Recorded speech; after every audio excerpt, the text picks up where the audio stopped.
नमस्कार मित्रों। वर्ष 2023 प्रारंभ हो चुका है और इस वर्ष बहुत सारे लोगों का साढ़े साथी समाप्त होगा, बहुत सारे लोगों का साढ़े साथी प्रारंभ होगा, बहुत सारे लोगों की ढैया समाप्त होगी और किन्हीं की प्रारंभ होगी। इन सभी समस्याओं से निजात पाने के लिए स्वयं को स्वयं से जोड़ने के लिए अर्थात स्वयं को भगवान से जोड़ने से पहले आपको स्वयं को खुद से जोड़ना होगा। उसके लिए इस सीरीज़ में हम रुद्राक्ष या फिर बहुत सारे मालाओं की चर्चा करेंगे। कौन से माला पर आप जप करके क्या प्राप्त कर सकते हैं, अर्थात खुद को किस तरीके से जोड़ सकते हैं। यदि धन की प्राप्ति करनी हो तो कमलगट्टे की माला। इसी प्रकार हम सभी मालाओं की चर्चा करेंगे। कौन से माला जपने से हमें किस चीज़ की प्राप्ति होती है और हम अपने ऊर्जा को, अपने एनर्जी को किस तरीके से केंद्रित कर सकते हैं। सभी मालाओं की जप विधि जानने के लिए, उसके पहले उनका फल जानने के पहले हम मोटे मोटे तौर पर कुछ सामान्य बातें जान लेते हैं। सबसे पहले जानिए कि 26 दानों की जो माला होती है, 26 दाना एक जैसे एक माला होता है, उसमें भी 26 दाने लगे हुए हैं। कोई भी चीज़ का हो सकता है, कमलगट्टे का हो सकता है, रुद्राक्ष का हो सकता है, स्फटिक का हो सकता है, कुछ भी। तो 26 दाने वाले माला को सिर पर धारण किया जाता है, 50 दाने वाले को गले में, 16 दाने वाले जो भी कुछ हैं उनको बाह में, और 12 माले जो होते हैं, 12 दाने वाले माले, उन्हें हम मणिबंध पर धारण करते हैं। अर्थात सबकी इच्छा अलग अलग होती है। कोई अपने हाथ में ब्रेसलेट की तरह पहनना चाहता है, कोई गले में पहनना चाहता है, कोई गले में ऊपर वाले पोर्शन में पहनना चाहता है, कोई बाह में बांधना चाहता है, अर्थात कोई दिखाना चाहता है, कोई छुपाना चाहता है। तो वहाँ पर भी नियम होते हैं कि कितने मन के होने चाहिए। चाहे रुद्राक्ष पहन रहे हों, चाहे आप कमलगट्टा पहन रहे हो, चाहे स्फटिक पहन रहे हो, चाहे तुलसी माला पहन रहे हो, सबके नियम होते हैं। तो यदि आप बाँह पर बांधना चाहते हैं तो उसमें 16 मन के होने चाहिए। यदि आप ब्रेसलेट की तरह पहनना चाहते हो मणिबंध पर, तो उसमें 12 मन के होने चाहिए। और उसी प्रकार यदि गला में आप धारण कर रहे हैं, जो कि गला में जनरली लोग पहनते हैं माला, तो उसमें 108 दाने होने चाहिए। और 108 दाने वो से अभिमंत्रित करके यदि आप पहनते हैं, शुद्ध सात्विक रखते हैं, तो उससे अश्वमेध यज्ञ का फल मिलता है, खासकर तुलसी माला का धारण करने से। तुलसी माला जिसके गले में धारण होता है, यदि गले में धारण करके वो भोजन करता है, तो उसे बहुत बहुत ज़्यादा पुण्य की प्राप्ति होती, कई यज्ञों की फल की प्राप्ति होती है। यदि किसी के मृत्यु के समय उसके गले में तुलसी की माला होती है, तो माना जाता है कि उसे मोक्ष की प्राप्ति होती है। तो माला का बहुत ही ज़्यादा महत्व है। इसका शास्त्रीय वर्णन भी मैं अभी आपको बताऊँगा। अलग अलग पुराणों में अलग अलग जो किताब वगैरह हैं, पद्म पुराण, शिव महापुराण, ये सारे पुराणों में कि यदि आप चर्चा करेंगे, उनमें पढ़ेंगे, तो उसमें कहीं कहीं पर आप पाएंगे, जैसे शिव पुराण में कहा गया है, यथा च दृश्यते लोके रुद्राक्ष फलदः शुभ, न तथा दृश्यन्ते अन्या च मालिका परमेश्वरी। अर्थात विश्व में रुद्राक्ष की माला की तरह दूसरा कोई माला शुभ फल नहीं देती है। मतलब यहाँ पर रुद्राक्ष की माला की शुभता का वर्णन किया गया है। उसी प्रकार सभी मालाओं का अपना अपना विशेष महत्वपूर्ण होता है। आप जिस भी कामना को लेकर, अर्थात बहुत लोगों की कामना होती है धन के लिए, किसी की पुत्र के लिए, किसी का घर के लिए, किसी का शत्रुनाश के लिए, किसी का स्वयं की रक्षा के लिए, किसी का जादू टोने टोटके से बचाव के लिए। तो सभी कामनाओं के लिए मंत्र जाप किया जाता है और उनका अलग अलग माला पर जाप करने से अलग फल की प्राप्ति होती है। माला को 3 टाइम जपा जाना चाहिए।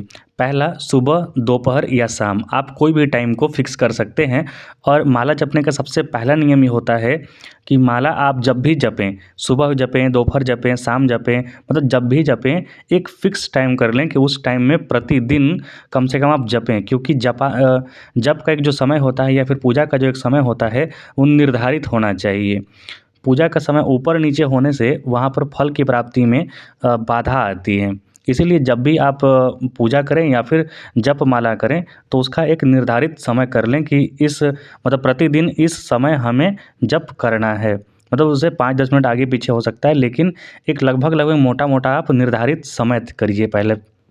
यदि आप सुबह के समय में माला का जपते हैं, तो वो लगभग आपके नाभि के शेप मतलब फेज़ में आना चाहिए। मतलब नाभि के आसपास रखकर उसे, मतलब उतनी ऊंचाई पे होना चाहिए वो, नाभि के आसपास रखकर उसके जपना चाहिए। यदि आप दोपहर में जपते हैं तो हृदय के समीप होना चाहिए, हार्ट के समीप होना चाहिए।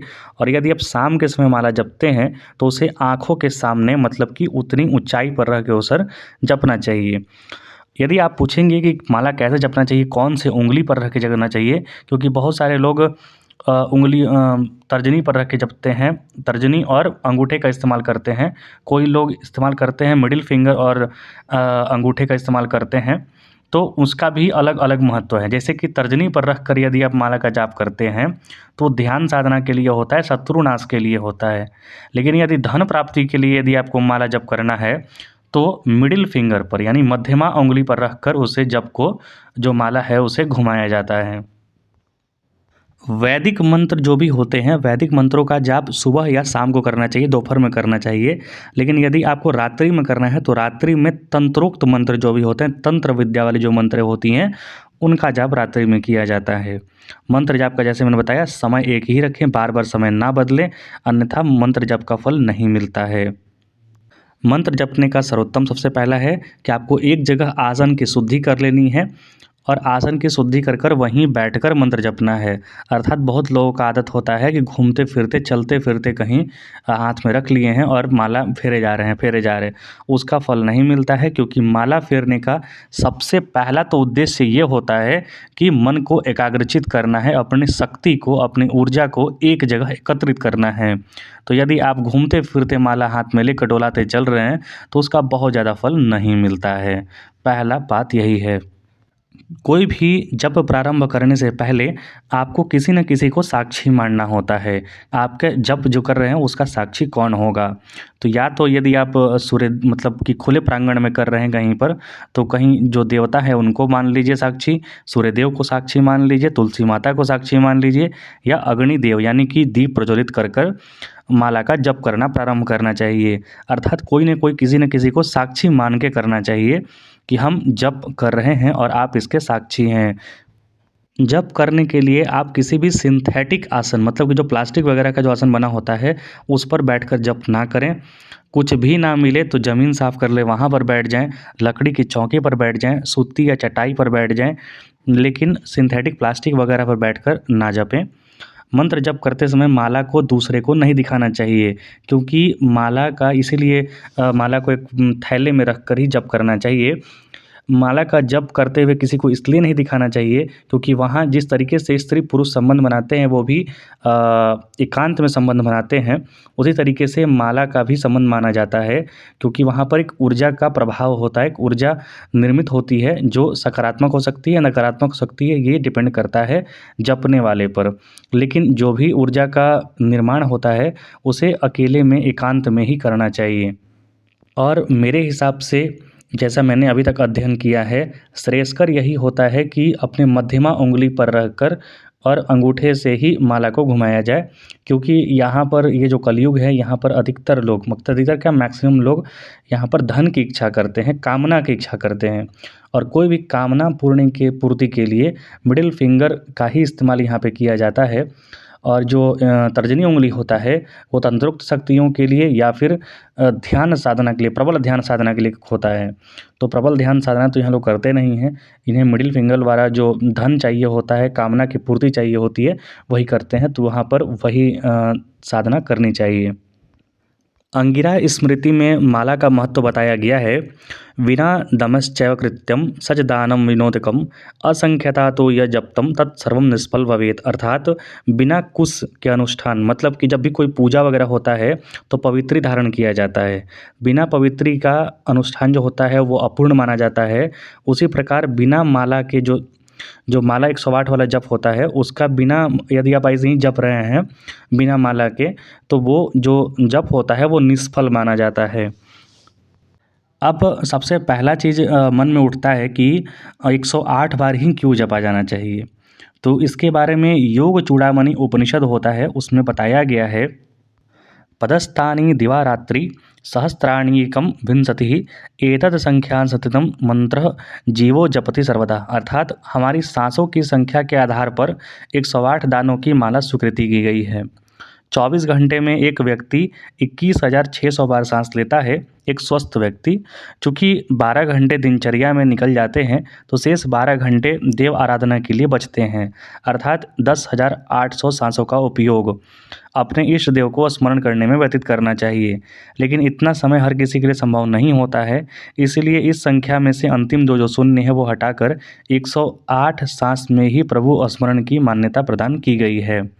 मतलब ज़रूरी नहीं है कि आप 108 ही जपें, यहाँ पर 108 मिनिमम बताया गया है कि कम से कम 108 बार आप जप करें, 108 सांस का आप प्रभु को अर्पण करें। नहीं तो आप जपात सिद्धि में वहाँ पर पूरे जो दिन होता है वहाँ पर उसको मंत्र जप के लिए संकल्प ले सकते हैं। 108 के पीछे एक और मान्यता है, चूँकि हम जानते हैं कि कुंडली पढ़ते हैं तो हम लोग जानते हैं कि 27 नक्षत्र होते हैं और 27 जो प्रत्येक नक्षत्र होता है उसका 4 चरण होता है। तो 27 नक्षत्र के 4 चरण को मल्टीप्लाई करेंगे तो आएगा आपका 108, जो परम पवित्र माना जाता है, अर्थात उसी में पूरी ब्रह्मांड घूमी हुई है। क्योंकि 27 नक्षत्र ही पूरे ब्रह्मांड में घूमे हुए हैं, उन्हीं में सारे ग्रह तारा वगैरह सब कुछ आते हैं। तो वही 108 जो परम पवित्री मानी गई है, उसी में श्री लगाकर श्री 108 हिंदू धर्म में धर्माचार्य लोग या फिर जगत गुरु लोग अपने नाम के आगे लगाते हैं, जिसे सम्मान माना जाता है। जब आप 108 मनके की माला जपते हैं तो उसमें आप एक चीज़ और ध्यान देंगे कि दूसरे जब भी जो माला होता है उसमें 108 मनके होते हैं और बीच में जहाँ पर कि मेन मुख्य जो नोड माना जाता है वहाँ पर एक एक्स्ट्रा माला होता है, 108 प्लस 1 होता है, मतलब 109 माला उसमें बीट्स होते हैं। तो जो सबसे बीच वाला जो होता है जो दोनों साइड को अलग अलग करता है, तो सबसे ऊपरी जो बड़ा दाना होता है जिसे सुमेरु कहा जाता है, इसका विशेष महत्व है। क्योंकि माला की गिनती सुमेरु से ही प्रारंभ करनी चाहिए, लेकिन समाप्ति उस पर नहीं करना चाहिए। समाप्ति उसके एक पहले जो होता है लास्ट वाला वहीं पर करना चाहिए और सुमेरु को फिर क्रॉस नहीं करना चाहिए। सुमेरु अर्थात जो माला होती है, माला की गिनती सुमेरु से शुरू करके माला समाप्ति कड़ी से उलट कर फिर से 108 का चक्र प्रारंभ किया जाना चाहिए, यही विधान बताया गया है। इसलिए सुमेरु को लांघा नहीं जाता है।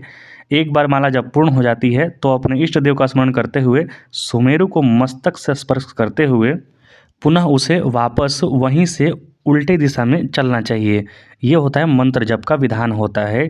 ऐसा माना जाता है कि ब्रह्मांड में सुमेरु को सर्वोच्च स्थान प्राप्त है। वैसे भी सुमेरु जो पर्वत है उसे संसार का ब्रह्मांड का सेंट्रल पॉइंट माना जाता है, तो वहाँ उसे लांघना नहीं चाहिए। जो आप जाप कर रहे हैं, कोई भी माला आप देखेंगे तो एक सेंट्रल पॉइंट होता है जहाँ पर कि मूर्छा वगैरह लगा रहता है, तो वो एक एक्स्ट्रा पॉइंट होता है, 108 प्लस 1 वाला होता है, तो उसको लांघना नहीं चाहिए। प्रारंभ वहीं से करनी चाहिए और जहाँ ख़त्म हो जाता है फिर वहाँ से वापस लास्ट तक आना चाहिए। तो ये वीडियो थोड़ा लंबा हो गया, लेकिन इसे जानना ज़रूरी है क्योंकि मंत्र जप या फिर माला जप में महत्वपूर्ण जो बेसिक नॉलेज होता है वो आपको जानना चाहिए। जैसे कि मिडिल फिंगर का इस्तेमाल किया जाता है, मध्यमा उंगली पर ही रखकर कामनाओं की पूर्ति के लिए जप किया जाना चाहिए, और कैसे किया जाना चाहिए वो मैंने अभी तक आपको इस वीडियो में बताया। अब अगले वीडियो से हम सारा जितना कि मोती का माला है या फिर रुद्राक्ष का माला है, इन सब की किस किस चीज़ों में क्या क्या कामनाओं के लिए हम कैसे जप कर सकते हैं, क्या प्राप्त कर सकते हैं, इसकी चर्चा हम करेंगे। कृपया चैनल को लाइक शेयर सब्सक्राइब जरूर करें। देखने के लिए बहुत बहुत धन्यवाद। जय हिंद।